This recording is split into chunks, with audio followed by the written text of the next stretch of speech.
Hello，大家好。今日帶大家睇下呢一個上環雍翠台，跟進一下進度嘅。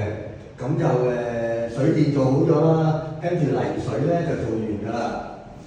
瓷磚就鋪好咗。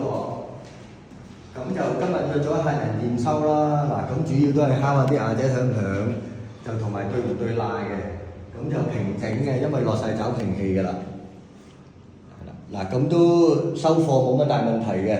係黏咗2張呢保紙啦，未裝製面啦，之後會裝嘅。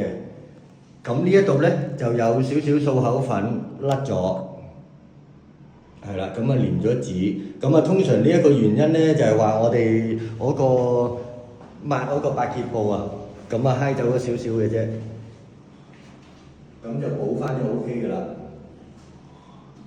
呢一個單位咧就成個牆咧就係做6.5mm嘅無縫地板嘅，呢一度都清好晒牆㗎啦，做完泥水一個項目之後，清好晒，今日就要客人收貨咯。呢度將來就一個開放式廚房啦，可以做到一個13尺嘅地台櫃嘅，地櫃13尺，吊櫃都13尺㗎啦，就會大咗個廚房咯。呢度仲會有瓷磚砌過去嘅，中間位置。呢度有一幅餐台就喺呢一邊啦。